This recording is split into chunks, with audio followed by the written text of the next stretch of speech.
히에로니 무스의 보시의 그림 죽음에 이르는 7가지 죄 탐식의 부분을 한번 보았으면 좋겠습니다.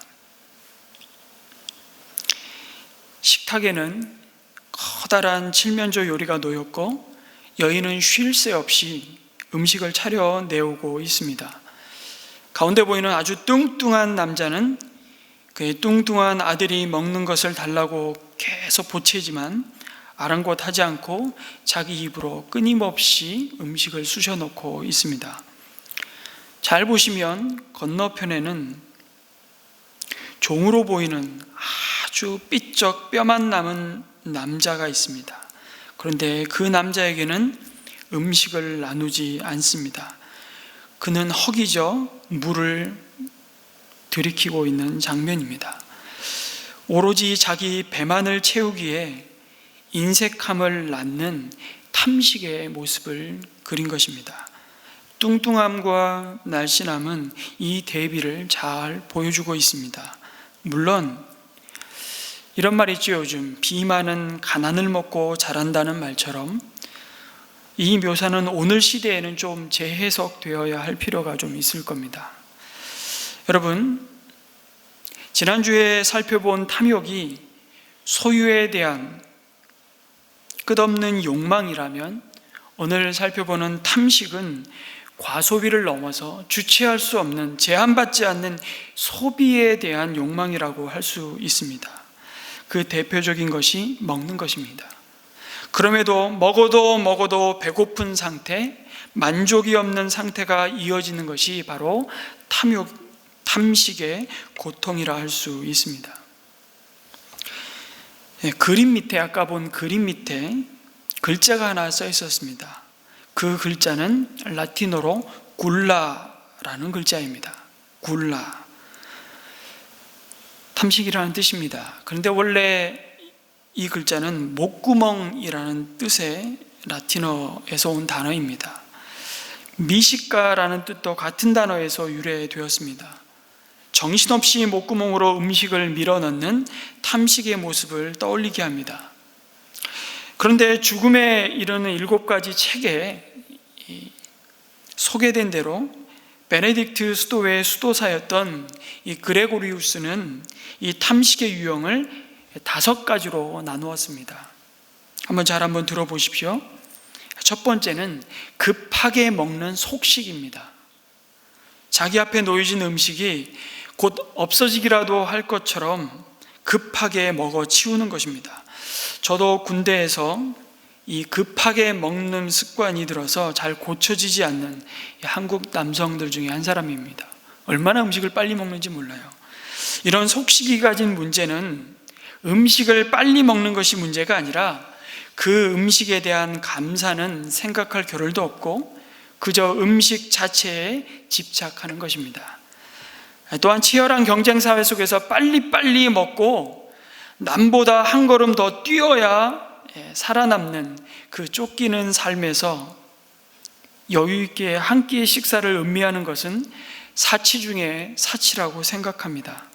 결국 음식을 대하는 태도의 문제입니다. 두 번째는 그야말로 아주 개걸스럽게 쑤셔 이 음식을 입에 넣는 탐식입니다. 역시 자신의 몫을 빼앗길까 봐 허겁지겁 마구 입으로 음식을 쑤셔 넣는 장면이죠. 살아남기 위한 강한 생존 본능이라고 할 수 있지만 이 또한 음식을 공급하신 자에 대한 감사도 없고 특히 음식을 함께 먹는 옆 사람에 대한 배려도 없는 탐식의 모습입니다. 그러니 함께 식사하는 사람과의 사귐과 교제는 생각할 수도 없습니다. 이런 유형의 탐식자는 그야말로 혼밥이 속 편합니다. 제가 미국에 있을 때 가족들하고 칙필A라는 패스트푸드점을 자주 갔었습니다. 치킨 버거가 주 메뉴인데요, 많은 분들이 아시다시피 이 체인점은 주일에는 영업을 하지 않습니다. 심지어 백화점 푸드코트의 모든 패스트푸드점이 주일 영업으로 엄청난 매출의 이익을 올리는 때에도 이 칙필에이는 문을 열지 않습니다. 그런데도 이 백화점에 입점이 가능한 이유는 평소에 미국인들이 너무 이 버거를 좋아하기 때문입니다. 그리고 그 재료가 너무 신선하고 엄선된 재료를 사용하고 있다는 걸 그들이 믿기 때문이죠. 한 번의 동성애를 기업 차원에서 반대하고 가정의 소중함에 대한 입장 표명을 칙필레이가 했다가 불매운동이 벌어졌습니다. 그때 수많은 그리스도인들이 오히려 매장에 줄을 서서 칙필레이 구매운동을 벌였던 사건도 있었습니다. 한 번은 매장에 제가 갔는데요, 제 친구와 함께 우리 친구 목사님하고 제가 그 매장을 한번 갔었습니다. 평소에 보지 못한 하얀 박스가 테이블마다 이렇게 놓여져 있는 겁니다. 박스에 대략 제 기억으로 이런 문구가 쓰여 있었습니다. 식사하실 때 가져오신 스마트폰을 박스에 넣어두고 함께 온 가족과 친구와 이야기를 나누면서 음식을 즐기시고 식사 마칠 때까지 그 챌린지에 성공하면 테이블에 서프라이즈 디저트를 제공한다는 내용이었습니다. 한마디로 패스트푸드이지만 우리는 다른 문화를 만들고 싶다는 겁니다. 정말 음식만 쳐다보고 개걸스럽게 먹는 탐식의 문화를 넘어서 그 음식을 함께 하는 가족, 친구들의 말과 표정과 기쁨과 감사를 함께 먹는 만찬을 회복하라는 메시지를 주었던 겁니다. 참 굉장히 인상에 남는, 그리고 저는 그 패스트푸드점을 갈 때마다 너무 좋았던 기억이요, 한번 그 패스트푸드점에서 일을 시작하면요 굉장히 오래 가요. 그리고 정말 연세가 많이 드신 할머니 한 분이 계셨는데 늘 저희 가족 테이블에 와서 말을 거시고 우리 자녀들에게 캔디를 주시고 얼마나 따뜻하게. 그리고 여러분, 어느 패스트푸드점이 손님 나가실 때 문 열어줍니까? 근데 칙필레이는 그렇게 해요. 문화를 만드는 회사였습니다.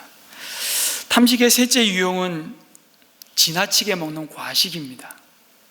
이미 배가 부르지만 식욕을 억제하지 못해서 딱 한 입만 덜하면 수저를 놓지 못하는 것입니다. 여러분들에게 최고의 식당은 어딜까요? 칙필레이요?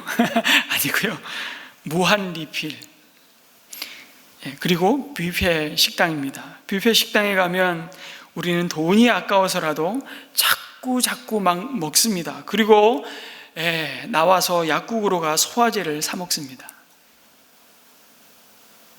네 번째 탐식의 유형은 바로 까다롭게 먹는 미식입니다. 여러분, 타고나기를 미각이 남다른 사람들이 있습니다. 타고난 것을 어쩌겠습니까?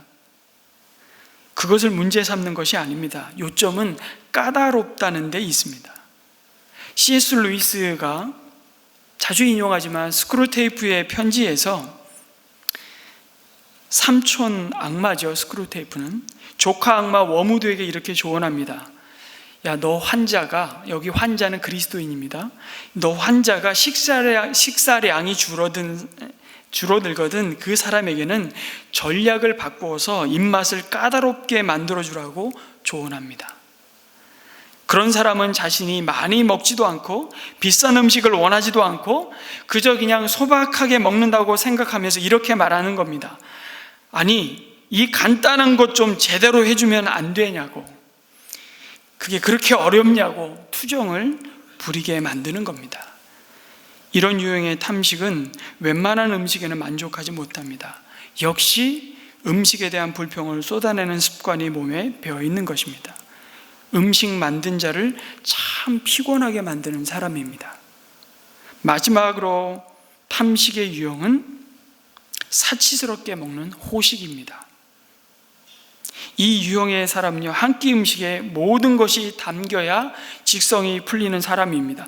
맛도 좋아야 하고요, 보기에도 먹음직스러워야 합니다. 재료도 고급스러울 뿐만 아니라 그 음식을 담은 그릇에서부터 식당의 분위기와 음악, 심지어 함께 먹는 사람이 내 기분까지 다 맞춰줘야 됩니다. 물론 이 사람이 전혀 신경 쓰지 않는 것이 한 가지 있긴 합니다. 한 끼 음식값이 얼마인 건 상관없습니다. 이 사람에게는 돈이 문제가 되지 않습니다. 오히려 비싼 값을 지불하고서라도 남들이 누리지 못하는 맛과 고급스러움을 누릴 수 있다면 이 사람에겐 더욱 좋습니다. 남들이 누리지 못하는 호사스러움을 누리기 때문에. 여러분, 탐식의 유형을 이렇게 세밀히 나눠보면 우리 모두는 예외 없이 어느 한 가지 혹은 조금씩은 여러 유형의 특징을 가지고 있음을 보게 됩니다. 그런데 왜 교회가 오랜 세월 동안 이 탐식을 죽음에 이르는 죄로 여겨서 경계해 왔는지, 특별히 수도원 운동을 중심으로 경건의 훈련 가운데 음식에 대한 절제와 금식의 훈련이야말로 그리스도를 닮아가는 아주 중요한 경건 훈련으로 삼았는지를 생각해 봐야 합니다. 핵심은 먹고자 하는 욕구, 그 자체가 문제가 있는 것은 아닙니다. 그것은 하나님이 우리에게 주신 본능이고 자연스러운 욕구입니다.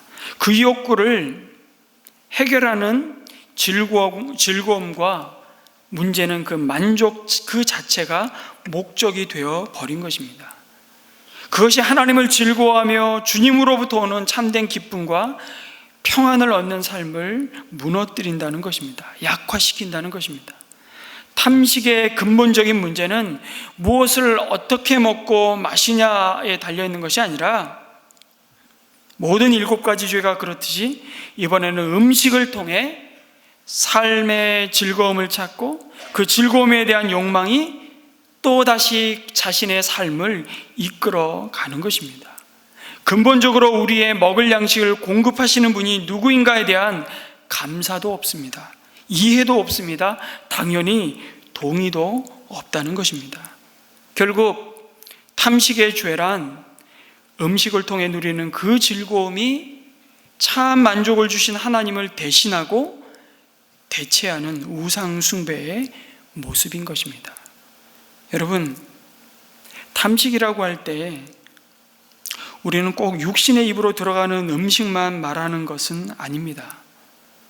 제한을 두지 않는 소비의 대상이 결국 나를 지배하고 내 삶을 통제하고 조종함으로 하나님을 대체하는 것이 있다면 그 모든 것이 죽음에 이르는 탐식의 죄라고 말씀합니다. 탐식 역시 우상 숭배이기 때문입니다. 여러분, 누군가에게는 탐식의 대상이 지식일 수 있습니다. 누군가에게는 정서적 욕구에 대한 끝없는 추구일 수도 있습니다. 그래서 얼마나 의존적인지 몰라요. 그런가 하면 탐식은 이내 탐색이 됩니다. 다음 주 혹은 그 다음 주에 살펴볼 곧 정욕으로 이어집니다. 그것이 마지막 죽음에 이르는 7번째 죄입니다. 그런가 하면 가장 거룩하고 고상한 영적 성장에 대한 갈급함조차 탐식의 대상이 될 수 있습니다. 하나님을 갈망하기보다 하나님에 대해서 알기를 끝없이 추구합니다. 그런데 그 경건의 훈련조차도 아주 조심스럽지만 탐식의 메뉴가 될 수 있습니다. 이번 주에 이런 기사를 봤습니다. 제목이 이렇습니다. 코로나의 역설, 인간이 멈추자 지구가 건강해졌다. 여러분, 이 기사를 혹시 보셨습니까? 국제학술지인 네이처에 따르면요, 최근 세계 굴뚝이자 코로나19 사태 발원지로 지목된 중국의 대기질이 크게 개선된 것으로 나타났다는 내용을 다루었습니다. 중국 사람들이 지금 파란 하늘을 보고 놀래 자빠지고 있습니다. 평생 못 보던, 인도도 마찬가지입니다. 인도도 볼 수 없는 하늘을 지금 인도 사람들이 보고 있다는 거예요. 그러면서 코로나19로 전 세계에서 많은 생명이 목숨을 잃고 인간 활동을 제약하고 있습니다만 그 결과로 오히려 지구촌의 공기가 맑아지는 역설적인 현상이 나타나고 있다는 겁니다. 경제협력개발기구 OECD는 최근 최악의 경우 올해 세계 경제 성장률이 1.5% 이하에 그칠 것이라는 전망을 내놓았습니다. 그런데 동시에 탄소 배출량도 이에 따라 1.2% 감소할 것이라는 분석을 내놨습니다. 여러분, 최근 뉴스에 식량난이 올 것이다라는 뉴스가 쏟아지기 시작했습니다. 그래서 사재기가 중국에선 지금 일어나고 있습니다. 쌀 사재기. 메뚜기 떼가 중동을 넘어서 중국으로 밀려오고 있는 소식들이 전파되면서 지금 우리 내면에 있는 탐식이 발동되기 시작했습니다. 오늘 예배 마친 뒤에 이마트 가셔서 쌀 사시기 바랍니다. 이렇게 적용하면 안 돼요. 여러분, 하나님은 본래 우리가 충분히 먹고도 남을 만큼의 자원을 주셨습니다. 그런데 사람은 늘 부족과 결핍에 시달립니다. 그게 광야지요. 그래서 더 쟁겨놓기 위해 오늘도 곡간을 늘리고 있습니다. 그래서 더 많은 나무를 베고 석탄을 떼고 공장을 돌려서 생산량을 극대화합니다. 한없이 성장할 것 같고 그 성장을 해야만 생존할 수 있다는 생각에서 결코 자유로울 수 없는 구조적인 삶을 살고 있습니다.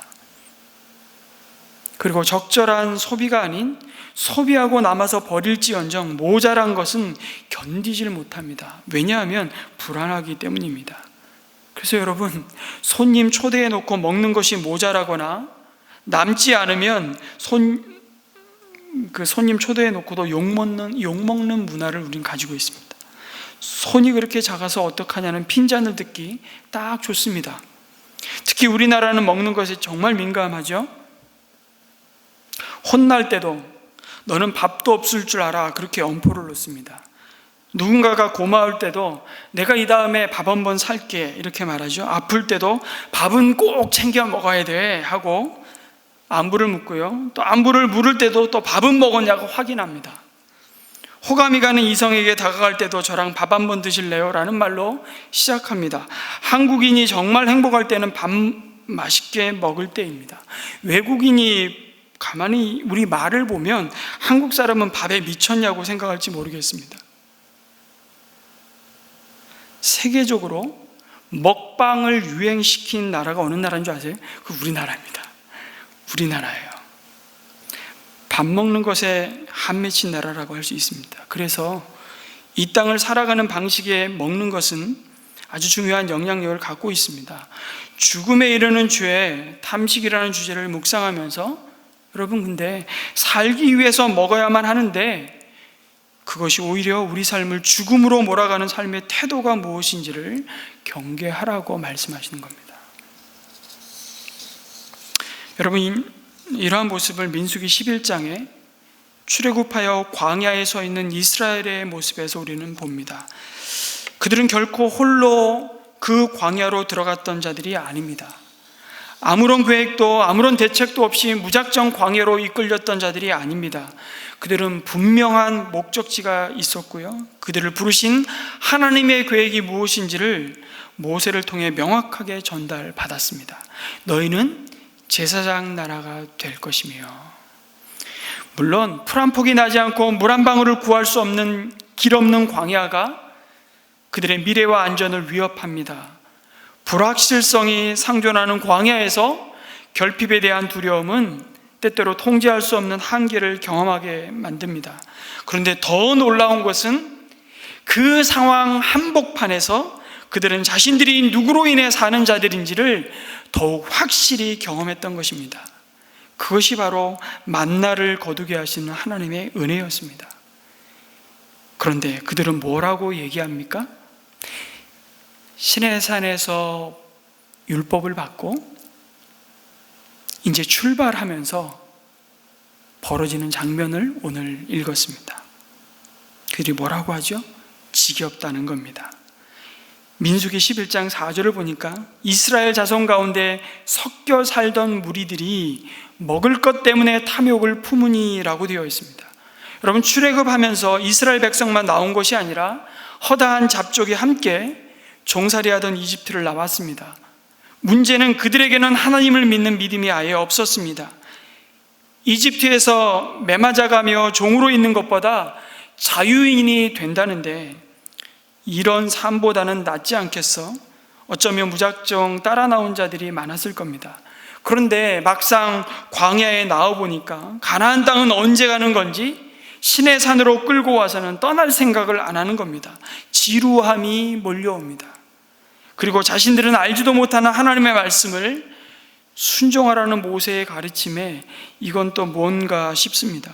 갑갑하고 지루한 일상입니다. 그러던 차에 여러분, 먹는 것도 얼마나 변변치 않았겠습니까? 불평과 원망이 쏟아집니다. 그런데 문제는 그 불평이 코로나19 번지듯이 온 이스라엘의 백성의 마음을 오염시켜 버렸습니다. 이스라엘 자손들도 또다시 울며 불평하였다고 말씀합니다. 그러면서 하는 말이 누가 우리에게 고기를 먹여줄까? 라고 말합니다. 그리고는 이집트에서 먹었던 그 메뉴들을 읊어댑니다. 그리고 6절에 이제 우리 눈에 보이는 것이라고는 이 만나밖에 없으니 입맛마저 떨어졌다고 말합니다. 여기서 우리는 탐식의 원인을 보게 됩니다. 바로 누가 양식을 공급하는 자인지를 잊어버리는 것입니다. 여러분, 누가 고기를 먹여줄까? 그러지 않습니까? 이 말은 고기가 먹고 싶습니다라는 그런 얘기를 하는 것이 아닙니다. 이곳까지 우리를 데려와 놓고서 이제 하나님은 할 일 다 했다고 생각하시는 분쯤으로 취급하는 겁니다. 하나님은 우리의 마음을 알기나 한 거야? 내가 지금 얼마나 지루하고 답답하고 재미없는지는 알기나 하는 거야? 탐식이 그렇듯이 매일매일 우리는 먹는 것에 민감합니다. 당장 그것이 우리 삶의 질에 엄청나게 영향을 주기 때문입니다. 그래서 먹고 싶은 것을 못 먹는 상황이 제일 억울합니다. 그런데 그것을 이전에는 먹었는데 지금은 못 먹으면 더 억울하고 분합니다. 그 불평과 분풀이를 지금 하고 있습니다. 그러나 여기서 우리는 조심하셔야 됩니다. 내 기호에 맞지 않는 음식을 먹어야만 하고 내가 먹고 싶은 것을 못 먹을 때, 내가 누리고 싶은 것을 못 누린다고 생각할 때 우리는 자칫 우리가 지금까지 받은 모든 은혜를 쏟아버릴 수 있다는 것입니다. 지금 고기가 없어 입맛이 떨어졌다고 불평하는 이스라엘 백성 때문에 모세도 하나님께 항변합니다. 11절, 12절에 어찌하여 주님께서는 주님의 종을 이렇게도 괴롭게 하십니까? 이 모든 백성을 제가 백이라도 했습니까? 제가 그들을 낳기라도 했습니까? 라고 하면서 제가 무슨 수로 고기를 먹이겠냐고 따집니다. 그러면서 제가 주님의 눈밖에 나지 않았다면 지금 제발 나를 죽여달라고, 그래서 이 공경을 당하지 않고 이 무거운 짐에서 나를 좀 벗어나게 해달라고 말합니다. 차라리 죽여달라는 겁니다. 이 험한 꼴 더 이상 보고 싶지 않다는 겁니다. 와, 모세가 이런 말을 했어요?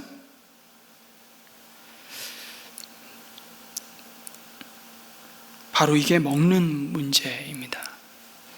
그래서 탐식의 죄가 죽음에 이르는 죄 가운데 가장 낮은 수준의 마귀의 유혹으로부터 시작된 그런 것이지만 극복하기 가장 힘든 죄라고 사막 수도사들은 보았습니다. 왜냐하면 이 문제가 인간의 생존을 위한 가장 기본적인 욕구와 관련이 있기 때문이라고 보았던 겁니다. 성도 여러분, 우리는 왜 탐식의 유혹에 넘어질까요? 광야 같은 세상에서 우리의 생존이 위협을 당할 때 찾아오는 그 불안과 결핍이 우리의 모든 감각을 사로잡기 때문입니다.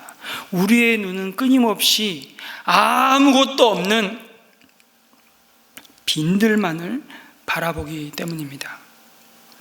그래서 하나님의 공급하심을 우리는 믿지 못하는 겁니다. 그래서 탐식의 또 다른 얼굴은 늘 언제나 무엇을 먹을까, 무엇을 마실까, 무엇을 입을까 염려하는 것입니다. 그러나 주님은 광야에 여전히 있는 자기 백성을 향해 약속하십니다. 내가 염려함으로 내 키를 한 자라도 더할 수 있느냐? 공중의 새를 보라고 씨를 뿌리지도 않고 거두지도 않고 곳간에 모아들이지도 않으나 너희의 하늘 아버지께서 그들을 먹이신다고. 너희는 새보다 귀하지 않느냐고 말씀하십니다. 오늘 피었다 지는 저 들풀도 입히시고 먹이시는 그 하나님을 바라보라고. 길쌈도 수고도 하지 않는데 하물며 너희들일까 보냐고 말씀하십니다. 그러므로 무엇을 먹을까 무엇을 마실까 무엇을 입을까 하고 걱정하지 말아라. 이 모든 것은 모두 이방 사람들이 구하는 것이요 너희의 하늘 아버지께서는 이 모든 것이 너희에게 필요하다는 것을 아신다라고 말씀하십니다. 아니, 다 아시면 그럼 알아서 주시면 되지. 왜 이렇게 힘들게 하시는 거야? 왜 이렇게 뺑뺑이를 돌리시는 거야? 왜 이렇게 간절히 엎드리게 하시는 거냐고. 정말 많은 말을 할 수 있겠지만 이유는 간단합니다. 그의 나라와 의를 먼저 구할 때 이 모든 것을 너희에게 더하시는 분이 누구인지를 잊지 않게 하시는 또 다른 하나님의 은혜입니다. 그래서 여러분, 우리의 필요를 다 아신다고 해놓고서 구하고 두드리고 찾으라고 말씀하십니다. 물론 구하고 두드리고 찾지 않는데 알아서 하나님이 주실 때도 있습니다. 언제요? 우리의 신앙이 어릴 때요. 그런데 맨날 그 어린애로 있으면서 때만 쓰는데 그때마다 계속 우리의 이기적인 욕심을 따라서 응답하신다면 그 하나님은 나를 지으시고 지금도 내 삶을 인도하시고 우리 삶을 주관하시는 하나님이 아니라 내가 만든 우상일 가능성이 큽니다. 그리고 계속 우리가 원하는 것을 달라고 할 때 여러분 다 응답하시면 그것이 우리 영혼을 망가뜨린다는 것을 하나님은 잘 아십니다. 우리가 얼마나 이기적이고 탐욕적인지를 아시기 때문입니다. 그럼에도 여러분 우리가 기도할 때 하나님은 일하십니다. 공급하십니다. 왜냐하면 그래야 그 일을 이루시는 분이 내가 아니라 하나님이심을 알기 때문입니다. 내가 똑똑하고 내가 잘나서 일이 되는구나, 그게 아니라 하나님이 이 일을 이루셨군요. 그 하나님께 감사하며 영광을 돌리고 하나님의 은혜를 잊지 않는 것입니다. 그래서 우리는 자랑할 것이 없는 겁니다. 그래야 우리는 일용할 양식에 대한 감사를 잃어버리지 않고 탐식으로부터 우리의 믿음을 지킬 수가 있습니다. 그렇지 않으면 우리에게 먹을 양식이 차고 넘치는 것은 오히려 정말 재앙일 수 있습니다.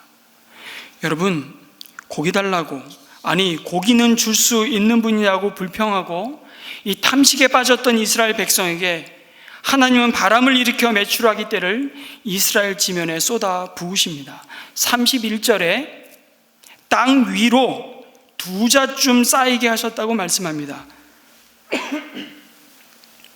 여러분, 2자면 높이가 얼마쯤 될까요? 한 자가 45cm 정도 평균 됩니다. 그러면 90cm, 조금 더 치면 1m가 쌓였다는 겁니다. 그 광경 앞에 이스라엘 백성들이 어째야 됩니까? 여러분이 광야에 있다가 달라고 해서 하나님이 1m의 고기를 쌓았다고, 이건 바베큐 하고 말고의 문제가 아니에요. 그런데 그 광경 앞에 어째야 돼요? 그 광경 앞에 이스라엘 백성 바짝 엎드려야 됩니다. 하나님 잘못했습니다. 애굽에서부터 여기까지 지나온 그 시간들 속에 어떻게 우리를 붙드셨는지를, 먹이셨는지를 또 까먹고 못 보고 하나님을 업신 여겼습니다. 하나님 잘못했습니다. 저희들이 믿음 없음을 불쌍히 여겨 주옵소서. 이랬다면 아마 하나님은 그들 가운데 진노하시지 않았을지도 모릅니다. 그런데 이들의 행동을 보십시오. 32절입니다. 또 읽습니다. 백성들이 일어나 바로 그날 온종일, 그리고 밤새도록, 그리고 그 이튿날도 온종일 메추라기를 모았는데 결론은 이들의 수중에 탐식이 불러온 탐욕의 무덤이 만들어졌습니다. 33절에 고기가 아직 그들의 이 사이에서 씹히기도 전에 주님께서 백성에게 크게 진노하셨습니다. 주님께서는 백성을 극심한 전염병으로 치셨습니다. 바로 그곳을 사람들은 기브로 핫다와라 불렀습니다. 탐욕에 사로잡힌 백성을 거기에 묻었기 때문이라고. 많이 먹으면 먹을수록 그들에게 그것은 생명을 연장하고 삶을 풍요롭고 복되게 하는 것이 아니라 죽음을 재촉하는 결과를 낳았습니다. 이유는 하나입니다. 그 양식을 주시는 분이 앞으로 우리의 필요를 채우시고 양식을 주시는 분이 하나님인 것을 모르고 믿지 못하면 차고 넘치는 것이 더욱 하나님을 저버리는 재앙이요 심판이기 때문입니다. 그래서 여러분, 하나님 없어도 나만큼만 잘 먹고 잘 살라고 해봐. 찌질이도 못난 것들이 맨날 먹을 것 달라고 하는 걸 보면 하나님은 뭐 하고 계시는지 모르겠어. 로마 원형 경기장에서 눈 뽑히고 사자밥이 되어서 짐승의 먹잇감으로 던져졌던 그리스도인들을 보면서 로마인들은 그랬을 겁니다. 너희들이 믿는 하나님이 너희를 구원하기 위해 십자가에 달리셨다는데 왜 너희들을 사자밥이 되도록 놔두시냐는 겁니다. 그러면서 그들은 연회를 베풀고 그 연회를 가지면서 온갖 사내짐으로 그들의 배를 불렸습니다. 그들의 탐욕스러운 미각을 만족시키기 위해서 먹고 또 먹고, 그리고는 입을 개워서 토해냅니다. 그리고는 또 먹습니다. 그게 로마 귀족들의 연회였습니다. 여러분, 일용할 양식에 대한 감사를 잃어버린 이 탐식의 마음은 참으로 무서운 결과를 낳습니다. 그리 간단한 문제가 아닙니다. 나는 먹는 거 그렇게 밝히지 않아. 그래서 살이 좀 찐 사람들에 대한 약간의 우월감 내지는 먹는 걸 저렇게 밝혀 미련해 보인다고 속으로 판단하고 계십니까? 당신은 또 다른 탐식에 빠진 겁니다. 바로 영적 탐식입니다. 온갖 외모 지상주의 사회에서 다이어트와 건강식을 찾아서 이제 고품격 식단을 짭니다. 이제 누가 못 먹어서 죽는 시대도 아닌데 그렇게 미련하게 먹어. 그러면서 당신의 몸매와 건강을 자랑하십니까? 그것 또한 감춰진 또 다른 탐식입니다. 몸을 신으로 섬기며 숭배하는, 몸을 통해 만족을 얻는 인간의 우상 숭배입니다. 우리는 어떻게 이 탐식의 죄로부터 우리의 믿음을 지킬 수 있을까요? 가장 먼저는 하나님이 우리의 필요를 가장 잘 아시고 공급하심을 신뢰하는 것입니다. 신명기 8장 3절은 이스라엘의 광야 생활을 이렇게 요약합니다. 제가 읽겠습니다. 주님께서 당신들을 낮추시고 굶기시다가 당신들도 알지 못하고 당신들의 조상도 알지 못하는 만나를 먹이셨는데, 이것은 사람이 먹는 것으로만 사는 것이 아니라 주님 입에서 나오는 모든 말씀으로 산다는 것을 당신들에게 알려주시려는 것이었습니다.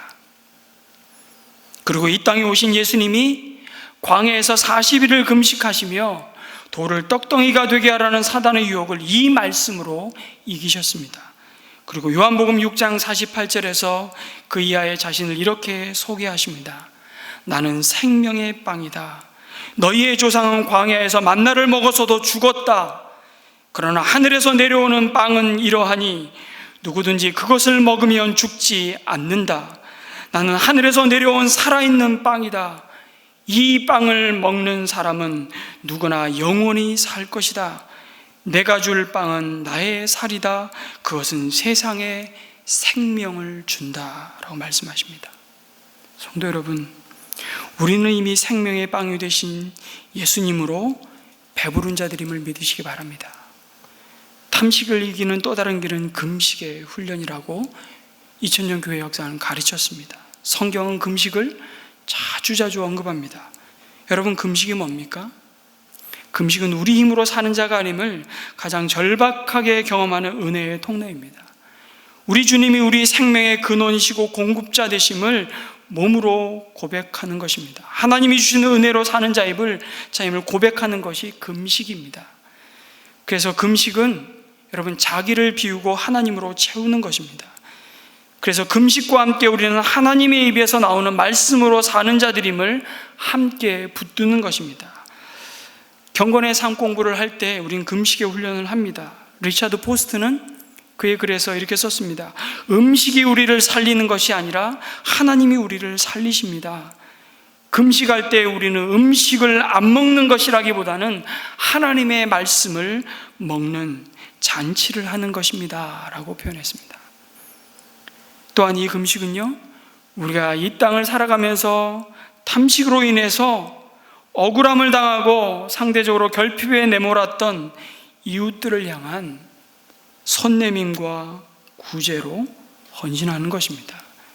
금식은 개인의 경건으로 끝나지 않고 자연스럽게 이웃을 만찬으로 초대합니다.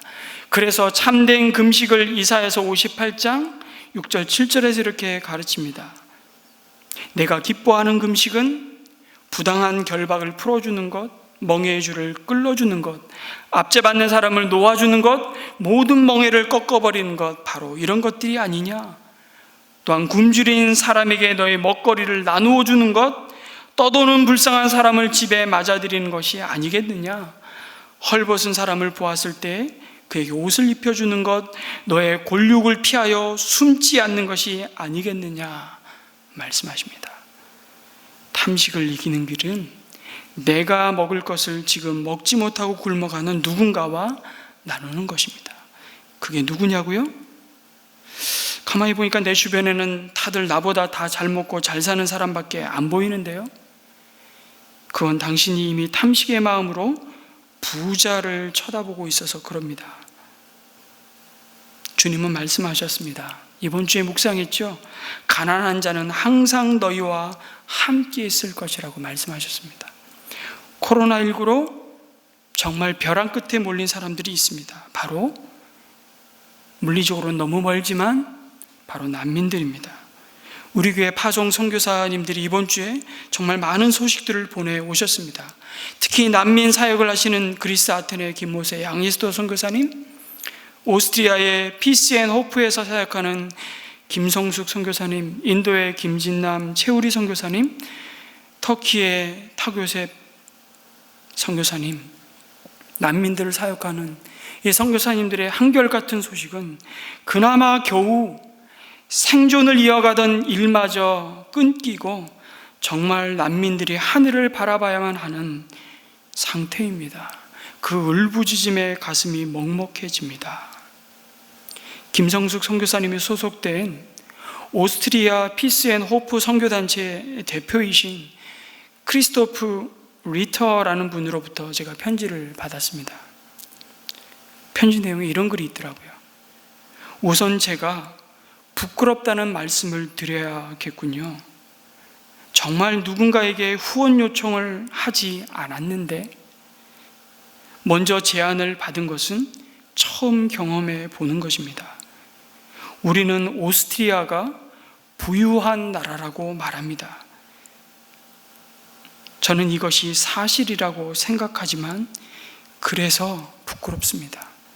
거의 모든 기독교 사역에서 여전히 이 부자 나라 오스트리아에서 재정의 어려움을 겪고 있기 때문입니다. 그래서 더욱 놀랍고 창피합니다. 오스트리아 내에서는 이런 교회를 한 번도 만나보지 못했습니다. 여기서 이런 교회는 은혜샘물교회를 말하는 것입니다. 여러분이 부활절 감사헌금으로 드린 이 헌금을 보내려고 합니다. 제가 성도들을 대표하고 대신해서 약속했어요. 죄송합니다. 어제 당회가 그 결정을 해주셔서 너무 감사합니다.